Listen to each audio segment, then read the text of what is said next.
अस्सलाम वालेकुम नाजरीन, आप देख रहे हैं मशाल टाइम्स और मैं हूं मीर मुदस्सिर।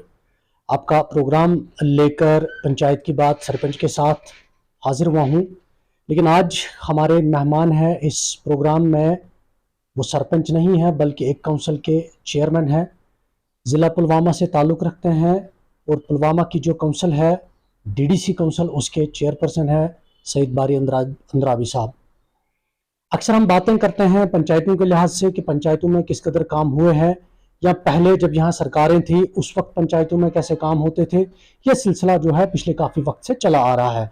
लेकिन आज जहाँ हम पंचायतों की बात करेंगे, काउंसिलों की बात करेंगे, चाहे फिर वो डीडीसीज बनाए गए, बीडीसीज बनाए गए या सरपंच बनाए गए, उनके हाथों में पिछले काफ़ी वक्त से ये काम सौंपा गया है कि वो इलाकों में जाके जो काम है उनको तरजीहाती बुनियादों पर देखा जाए और जो लोगों के रुके पड़े काम हैं उनमें भी वो मुदाखलत करके उन कामों को पाए तकमील तक पहुंचाते हैं। लेकिन आज हमारे मेहमान हैं सईद बारी अंद्राबी साहब, जो ज़िला पुलवामा काउंसिल के चेयरमैन भी है, हमारे इस पंचायत की बात सरपंच के साथ प्रोग्राम में। अस्सलाम वालेकुम। अस्सलाम वालेकुम।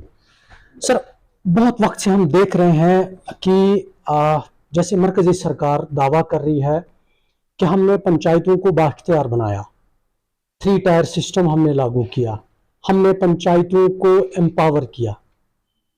डेवलपमेंट के लिहाज से हम देखेंगे 2014 के बाद इन पंचायतों में किस कदर काम हुए। लेकिन जब फिर काउंसिल बनी, जब चेयरपर्सन्स बैठे, डीडीसीज बने, आज पंचायतों का हाल और उन इलाकों का हाल क्या है? देखिए मुदस्सिर साहब, पहले मैं ये कहूँगा, जो आप कहते हैं कि पंचायतें एम्पावर हो गई 2014 के बाद या जब भी ये इलेक्शन हो गई, अगर डेवलपमेंट के हवाले से बताएं तो डेवलपमेंट के हवाले से एक इसकी जो गाइडलाइंस है, जो इसका सिस्टम बनाया गया है, एज़ पर दैट सिस्टम ही बनाया गया है। लेकिन और उस सिस्टम के हिसाब से ये काम भी करते हैं। लेकिन इसमें आपकी वसातत से मैं क्लियर करना चाहूँगा, जिस तरह से फिर इसको डिश आउट किया जाता है कि what empowerment has been given to these panchayat or BDCs or DDCs, उसमें बहुत मगालता आ रहा है, इसे काम लिया जा रहा है और एक कंफ्यूजन क्रिएट किया जा रहा है। अगर डेवलपमेंट के हवाले से आप कहेंगे तो आई विल से यस, आप सही कहते हैं। लेकिन अगर आप पॉलिटिकल एम्पावरमेंट की बात करते हैं, जहां तक मैंने देखा है, this is not a forum for political deliberation, ऐसी कोई बात ही नहीं है। क्योंकि जब मैं इस पंचायती राज एक्ट को देख रहा हूं, हालांकि एक बहुत, मैं बार बार ये कहता हूं, बड़ा प्रोग्रेसिव एक्ट है, it is a very powerful act, लेकिन किसी न किसी तरीके से इस पूरे सिस्टम को इस डेवलपमेंट के दायरे में ही रखा गया है। डेवलपमेंट के बाहर जो पॉलिटिकल डिस्कोर्स है, जो एस्पिरेशनल पार्ट ऑफ पॉलिटिक्स है, that is not with this जो ये इंस्टीट्यूशन है 3 टायर सिस्टम, इसके पास ये नहीं। इट्स नॉट एन अल्टरनेट कि अगर हम पॉलिटिकल सिस्टम को देखेंगे और फिर पंचायत इस 3 टायर सिस्टम को देखेंगे, उसका अल्टरनेटिव नहीं है। It is one of the, ये एक अलग पार्ट है इस चीज का। Absolutely you are right. जो आप कहते हैं कि ये अल्टरनेट नहीं है, थोड़ा मैं इसको एलैबोरेट करूँगा। जो अपर लेवल ऑफ पॉलिटिक्स है, क्योंकि उसके बहुत से वेरिएड होते हैं। अगर हम असेंबली की बात करें, पहले असेंबली की बात करें, आज की तो सिचुएशन थोड़ी डिफरेंट है। We had legislative council, legislative assembly, जिसमें लॉ मेकिंग हुआ करती थी, बाकी जो स्टेट्स के मामला थे उस पर डिलिब्रेशंस होती थी। फिर उस चीज़ को सप्लीमेंट करने के लिए शायद कहीं ना कहीं वो लोग तो बहुत बिजी लोग हैं, एमएलए साहब है, मिनिस्टर साहब है, कोई और साहब है, शायद ये जो ये ग्रास रूट लेवल पे डेवलपमेंट होनी चाहिए थी और जो उसकी एक्सेसिबिलिटी थी शायद कम हुआ करती, क्योंकि उसके बहुत ज़्यादा इंपॉर्टेंट और एंगेजमेंट्स थे। उस चीज़ को सप्लीमेंट करने के लिए एक उसको प्रोवाइड किया गया इस सिस्टम को, एक 3 टायर सिस्टम, ताकि वो बड़े लोग, जो बड़े ऐवान है, वो बड़े मामला देखे और जो डेवलपमेंटल वाले डेवलपमेंटल इश्यूज हैं वो इनके पास रखा जाए। अब एब्सोल्युटली सप्लीमेंट के तौर, एक सप्लीमेंट्री टू दैट, Yes. क्योंकि हो सकता है एमएलए साहब का एरिया बड़ा है, वो ज्यादा बिजी है, हर गांव नहीं पहुंच सकता है, हर गांव की उसके पास ये आइडिया नहीं है कि कौन सा कोचा बनाना है, कहाँ ट्रांसफार्मर लगाना है, कहाँ नदी नाले को दुरुस्त करने की जरूरत है। उस चीज को फैसिलिटेट करने के लिए, सप्लीमेंट करने के लिए ये 3 टायर सिस्टम बनाया गया। अब अगर कोई ये कहता है कि this is an alternative to that, that is absolutely nonsense and that is not the purport of law also. ये एक सप्लीमेंट के तौर काम कर सकता है, न कि an alternative to that form of government as is being dished out. कि जैसे मैं भी ये सुन रहा हूं कि यहाँ इलेक्शंस की क्या जरूरत है, 30,000 लोगों को एम्पावर की। ये 30,000 लोगों की जो एम्पावरमेंट है, ये पॉलिटिकल एम्पावरमेंट नहीं है, this is a developmental empowerment. Yes, मैंने पहले भी आपको कहा जो डेवलपमेंटल मॉडल इसका है, चाहे सरपंच लेवल पे है, बीडीसी लेवल पे है, डीडीसी लेवल पे, दैट इज देयर। लेकिन ये उस पॉलिटिक्स का न्यामल बदल नहीं है। जो पॉलिटिकल आपकी जो भी बॉडी हुआ करती थी, जो भी आपका वो फोरम था, ये उसका मुतबादल नहीं है। अगर कोई ये ऐसा कहता है, मुझे लगता है कि उसने इस सिस्टम को अंडरस्टैंड नहीं किया है। Being as a law-knowing personality, as a council chairperson holding Pulwama district, when we talk to different leaders who are coming from Delhi towards Kashmir, हम इलेक्शन की बात जब करते हैं, दिस आंसर यही होता है कि वी आर एम्पावरिंग पंचायत्स। तो दैट मीन्स कि शायद ये कंपेयर किया जा रहा है वहाँ लेवल से कि एमएलएस की ज़रूरत नहीं है, यहाँ पे कैबिनेट की ज़रूरत नहीं है, अब जो कुछ भी है वो पंचायतों में है। तो is there any confusion between political system and जो जनरल पब्लिक है उसके बीच में इस चीज़ को धकेला जा रहा है? जहाँ तक कानून की बात है, इसमें कंफ्यूजन नहीं है, लेकिन जो लोग इसको अब एक्सप्लेन कर पा रहे हैं, मुझे लगता है deliberately for political considerations they may be resorting to this. Otherwise as a simple example, आप तो काफ़ी जाने माने जर्नलिस्ट हैं, शायद आप असेंबली में भी गए होंगे। जो असेंबली का कंडक्ट है, जब असेंबली कंडक्ट होते हैं, यू नो कि क्या होता है, what is the level, what is the discourse and what are the issues they deliberate upon। उसके बरक्स मुझे पता नहीं अंदाजा है कि जब काउंसिल की मीटिंग होती है, आपने कभी अटेंड की है बहुत सारी जी। जब हमारी काउंसिल की मीटिंग होती है, हमारा जो फोकस रहता है that remains absolutely limited to ये डेवलपमेंट इशू, फलानी गांव में कितनी हुई, उस गांव में कितनी हुई, उसमें ये काम हो गया, नहीं उस डेवलपमेंट के वहां कोई पॉलिटिकल डिस्कोर्स नहीं है। पॉलिटिकल डिस्कोर्स मेरा कहने का मतलब है जो पॉलिटिकल जो सीन है यूटी में इस वक्त, उस पर बात नहीं हो रही, क्योंकि ये प्लेटफॉर्म ही नहीं है वैसा। और अगर आप असेंबली का देखेंगे, वहां भी डेवलपमेंटल इश्यूज होते हैं, जो बड़े बड़े डेवलपमेंटल इश्यूज होते हैं उनमें कभी कभार बात होती है, लेकिन मोस्टली जो स्पीकर्स होते हैं, जो डिस्कशंस होता है, that revolves around the political situation, political scenario. मुझे बताइए किस काउंसिल में फॉर एग्जांपल कोई लॉ बनता है आज की डेट, किस पॉलिटिकल ये डीडीसी काउंसिल में उस लॉ के बारे में डिस्कशन हुआ? नो, क्योंकि ये तो वो फोरम ही नहीं है। यहाँ तो यही है कि एसीडी साहब को कितने पैसे दिए, चीफ एग्जीक्यूटिव कितने पैसे, उसमें कितना एग्जीक्यूशन हुआ, और जो पॉलिटिकल डेवलपमेंट्स है उसके पास, ये इस फोरम के पास वो पार्ट नहीं है। तो इसलिए मेरी ये गुजारिश है आपकी वसाजत से कि जो लोग ये कहते हैं कि अब तो, जैसे आपने सवाल में भी कहा, अब तो असेंबली मेंबरों की जरूरत नहीं है, अब तो इतने लोग बने हैं, ये तो न ये सही पोजीशन कानूनी है, और न इसलिए ये पंचायती राज एक्ट बना है कि अगर ये बनेगा तो फिर उसकी जरूरत नहीं है। मैं आपको ये बताऊं कि अगर इस वक्त इंडिया में देखें 2-4 स्टेट्स में ये पंचायती राज एक्ट बहुत मजबूती से काम कर रहा है। जैसे आप महाराष्ट्र की बात करें, जैसे आप तेलंगाना की बात करें, आप आंध्रा की बात करें, and to a large extent आप गुजरात की बात करें। Had this been the case, अगर ये केस होता फिर तो वहां असेंबली की जरूरत नहीं होती, क्योंकि वहां का जो 3 टायर सिस्टम है बहुत मजबूत है। हमारे कुछ लोग गए थे उन जगहों पे, उन्होंने कहा कि जो वहाँ का जो काउंसिल है उसका अपना एक सेक्रेटेरिएट है, जो देखते हैं कि डेवलपमेंट कैसे चल रही है, वहाँ कैसे चल रहा है, और जो वहाँ का काउंसिल चेयरमैन होता है एक पावरफुल पोजीशन एज्यूम करके एज पर लॉ। लेकिन अगर वो इतना मजबूत भी है वो वहां 3 टायर सिस्टम, तो फिर असेंबली की क्या जरूरत है? सो मेरे कहने का मतलब है जो स्कीम ऑफ लॉ है, स्कीम ऑफ लॉ इस तरह से है, वो पार्लियामेंट है, असेंबली है, और उस चीज को सप्लीमेंट करने के लिए नीचे पर्टिकुलरली डेवलपमेंटल इशू को देखने के लिए ये चीज है। पॉलिटिक्स तो वही करेंगे। अगर ये कोई कहता है कि उसके बदले में हमने ये चीज एम्पावर की, ये तो कॉन्स्टिट्यूशन के साथ जाती है। बारिश साहब, हम जानेंगे कि आपकी जुरिडिक्शन में जो ये ज़िला पड़ता है, वहाँ हम अगर डीडीसीज़ की बात करेंगे तो अभी कंस्ट्रक्शन के लिहाज से कितना आगे बढ़ पाया है और क्या मज़ीद करने की ज़रूरत है? कहाँ कहाँ लोगों को तकलीफ़ें थी? कुछ बड़े काम आपको याद होंगे, वहाँ थोड़ा सा बताएं। मैं मुझे साहब आपको एक बात बताऊं,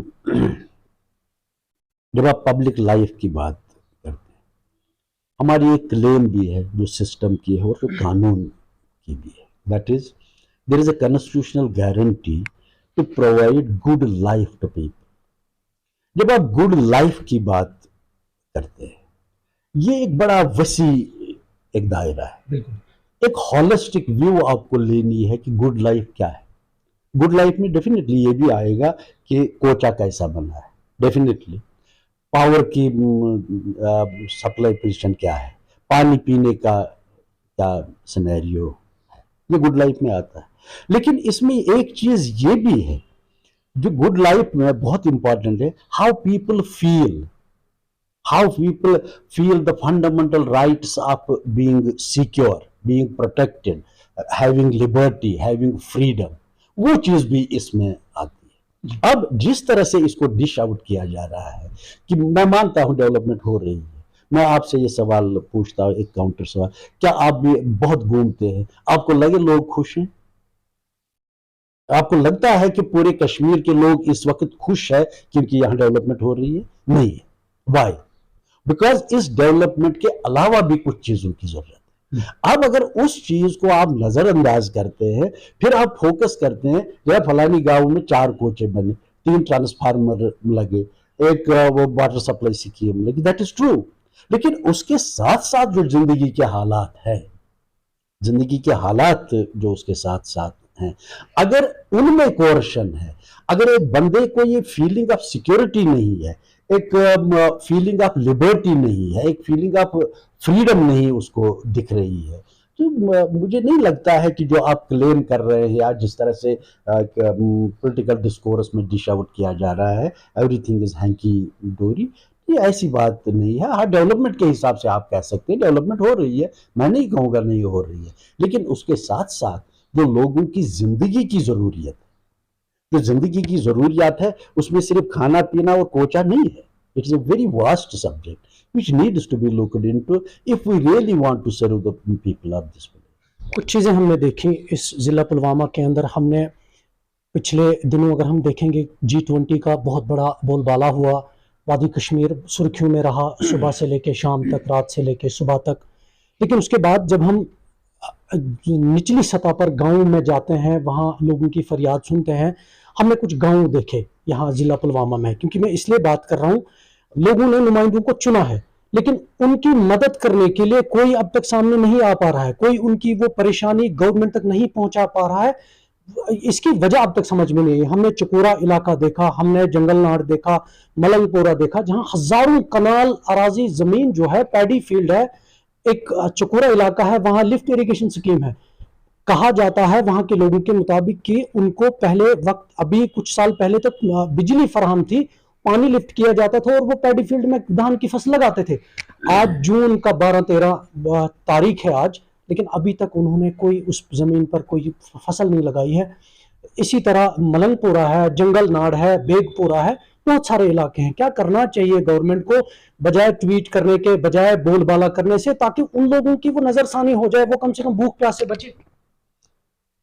देखिए मुदस्सिर साहब, मैं आपको एक बात बताऊं, आपने रिसेंटली वो दिल्ली वाला एपिसोड तो आपकी माइंड में होगा, जिसमें सुप्रीम कोर्ट ने ये कहा कि अगर if you have elected people so they have the authority over the bureaucracy, right, ये सुप्रीम कोर्ट ने कहा।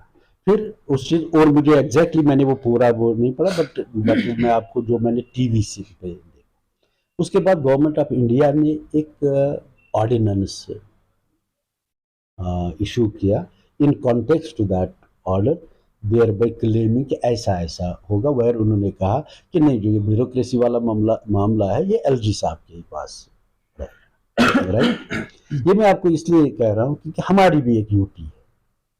जी बिल्कुल। अब जो आप बात करते हैं कि अगर लोगों को के पास रिप्रेजेंटेटिव्स हैं तो फिर परेशानी क्या है, नहीं होनी चाहिए। जैसे आप कहते हैं कि 30,000 लोगों को एम्पावर किया है, तो लेकिन इसमें ये बात बहुत जरूरी है, ये इलेक्टेड बंदा है, ये पंच है, सरपंच है, बीडीसी है, डीडीसी है, इसकी कितनी सिस्टम में ऑपरेशनल कैपेसिटी दी गई, दिस इज वेरी इंपॉर्टेंट। अब अगर मैं आपको, जैसे आपने पुलवामा की बात की, मैं आपको बताऊं, हमारे पास इस वक्त 191 पंचायत हल्के, उसमें तकरीबन 100 पंचायत खाली है जिनमें सरपंच नहीं, और जो हैं, जो सरपंच साहिबान हैं, उसमें आपको मैं बताऊं, उसमें 90% सरपंच साहिबान ईडी वो कॉम्प्लेक्स में बैठे, ईडीआई कॉम्प्लेक्स में बैठे। तो अब अगर एम्पावर हो गया, वो ईडीआई कॉम्प्लेक्स हो गया है, जहां वो सरपंच है वो तो वैसे ही लोग हैं, जनाब हमने कोई बंदा बनाया था, अब वो यहाँ नहीं है, दिख नहीं रहा है, उसमें उसका फॉल्ट नहीं है, सिस्टम इज लाइक दैट। लेकिन ये चीजें जब आप बता रहे हैं, ये चीजें सामने नहीं आ रही, उसमें यही आ रहा है कि 190 हमारे सरपंच है जो बड़े ताकतवर है, मैं कहता हूं ताकतवर है, किताब के हिसाब से ताकतवर है, लेकिन वो ईडीआई में बैठे।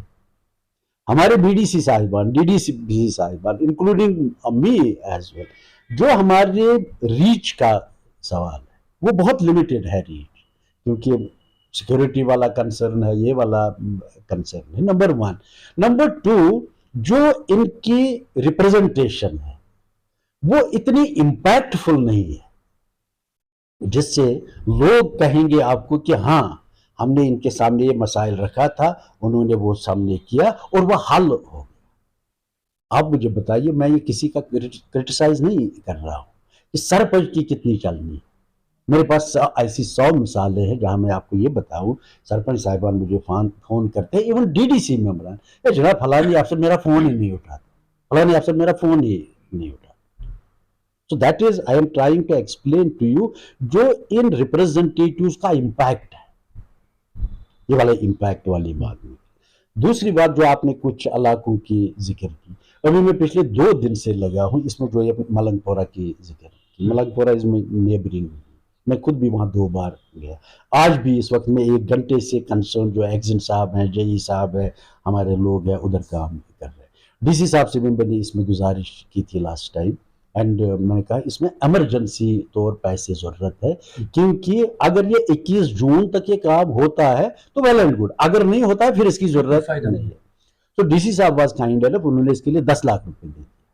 आज हमने उसमें वो काम शुरू किया, लेकिन बीच में 2-3 दिन लगे वो कोई कागज बनाने में, इस बनाने में, ये बनाने में। कहने का मेरा ये मतलब है कि say for example now there is a system or there is a representative who is more impactful over the bureaucracy, maybe यही काम आज से 15 दिन पहले शुरू हो जाता।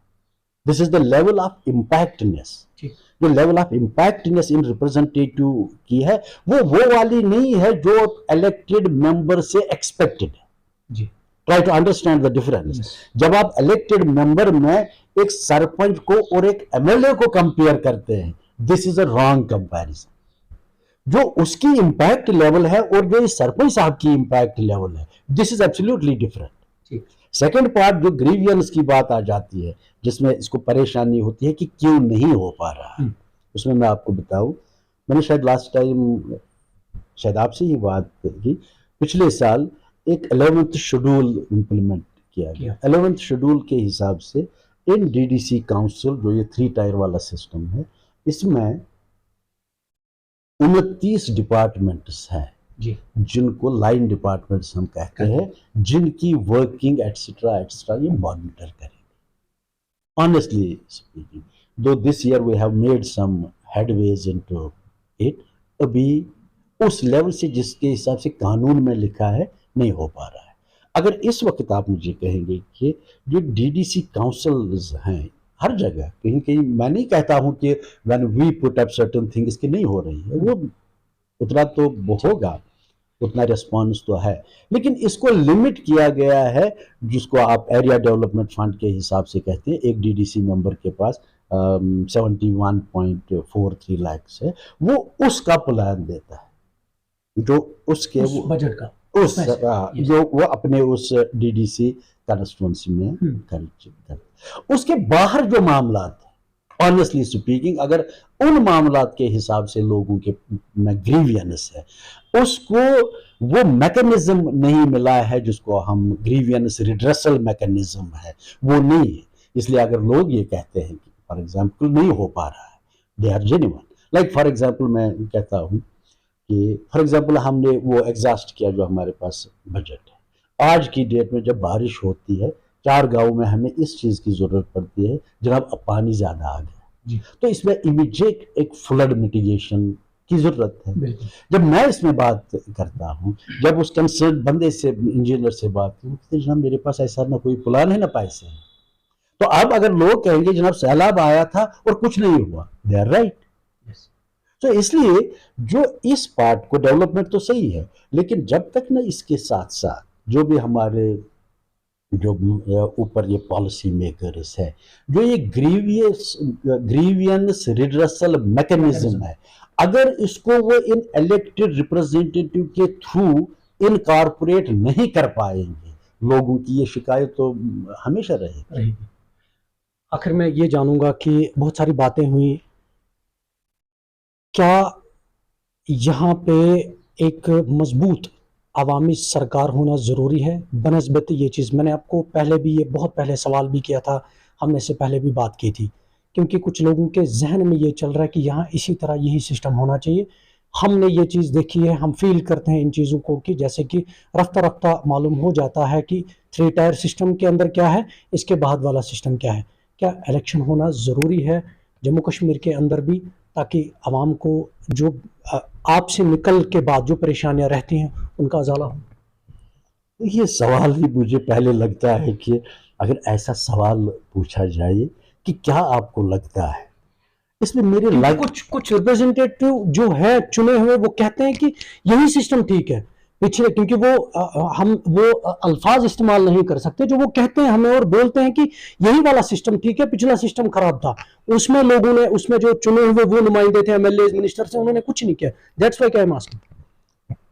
चलो मुझे नहीं पता आपने किन लोगों से बात की, लेकिन ये सवाल मुझे कुछ लगता है कि नहीं होना चाहिए। क्योंकि ये इलेक्शन होना असेंबली का या ना होना, ये आपके सवाल या मेरे जवाब पे मुनहसर नहीं है। ये कॉन्स्टिट्यूशन में लिखा गया है। फिर तो आपको पहले कॉन्स्टिट्यूशन बदलना पड़ेगा कि जनाब अब हमें उस चीज की जरूरत नहीं है। फिर तो 18 जुलाई 2018 से अभी तक हम बैठे हैं, अभी तक इलेक्शंस नहीं हुए। एज पर कॉन्स्टिट्यूशन अगर होता तो फिर तो इलेक्शन हो जाने चाहिए। तो फिर आपको ये भी याद होगा कि होम मिनिस्टर साहब, प्राइम मिनिस्टर साहब, चीफ इलेक्शन कमिश्नर साहब या और कोई साहब 10 बार ये कह चुके हैं एक प्रोसेस हो रहा है, अप्रोप्रिएट टाइम पे किया जाएगा। अभी हम सिक्योरिटी सिनेरियो देख रहे हैं, मौसम का हाल चाल देख रहे हैं, फिर वो भी तो ये कहते हैं कि नहीं अब इसकी जरूरत नहीं है। But at A responsible level you can not से दिस कि अब इस चीज की जरूरत नहीं है।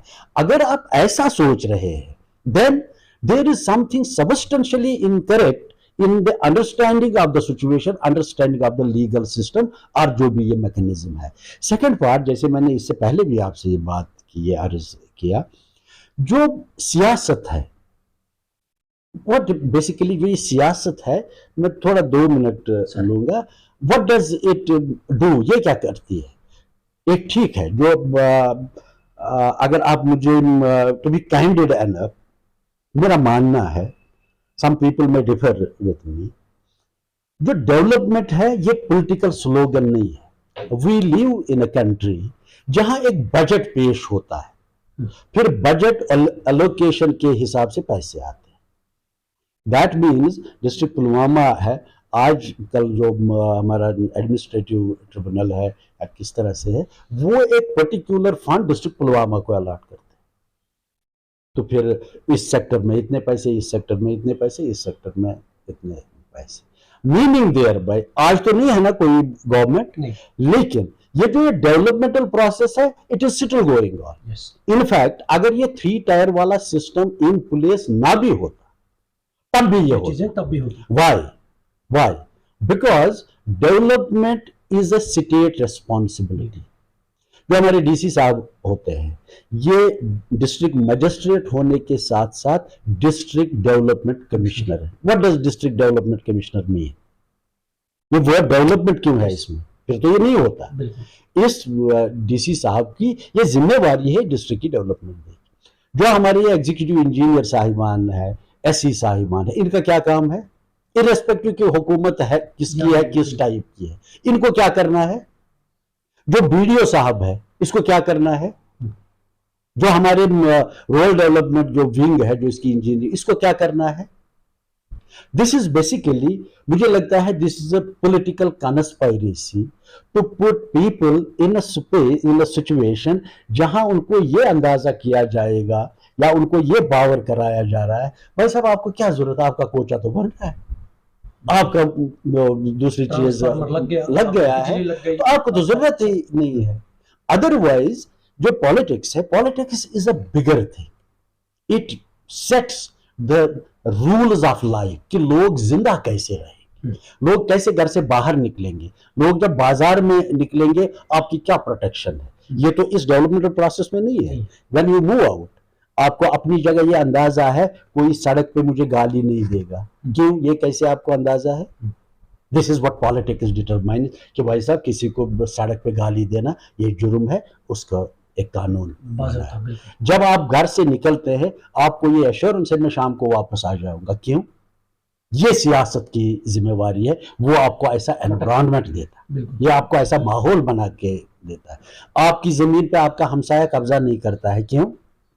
क्योंकि एक ये सियासत देता है कि भाई साहब आपकी जो जमीन है इससे कोई नहीं छेड़ेगा, हमने एक सिस्टम बना के रखा है।